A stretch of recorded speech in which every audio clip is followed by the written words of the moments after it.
নমস্কার বন্ধুরা, আমি কিংশুক মজুমদার। আজ আমি আপনাদের কাছে নিয়ে এসেছি প্রেমেন্দ্র মিত্রের লেখা রহস্য উপন্যাস হানাবাড়ি পাঠপ্রতিক্রিয়া।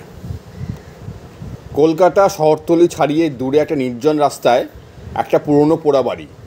এলাকার লোকেরা বলে সেটা নাকি হানাবাড়ি। অনেক দিন আগে এই হানাবাড়ির বাসিন্দা শশীশেখর বাবু চোরাই মণিমুক্তার কারবার করতেন। এই কাজে তার দুজন সহকারী ছিল। ভাগের বচসাতে একজনকে খুন করেন শশীশেখর বাবু। দ্বিতীয়জন হলেন শ্রীমন্ত, যিনি শশীশেখর বাবুকে গরিলা সেজে খুন করার পর তার চোরাই সম্পত্তি হস্তগত করার চেষ্টা করতে থাকেন। শশীশেখর বাবুর বাড়ি অনতি দূরে একটি বাড়িতে থাকা শুরু করেন। সবাইকে পরিচয় দেন যে তিনি শিল্পী মানুষ। বর্মা থেকে যুদ্ধের সময় বিতাড়িত হতে বাধ্য হয়ে সেই বাড়িতে ওঠেন এক ভদ্রলোক ও তার দুই অবিবাহিত ভাগ্নি। কিন্তু প্রথম রাত থেকেই তাদের ভয় দেখানো শুরু হয়। পুলিশ অফিসার মিস্টার সোম ধীরে ধীরে এই হানাবাড়ির রহস্যের সমাধান করেন।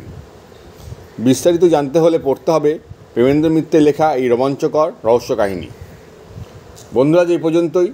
আমি আগামীকাল আসবো আবার অন্য কোনো একটি বইয়ের পাঠ্যপ্রতিক্রিয়া নিয়ে। ভালো থাকবেন সবাই। নমস্কার।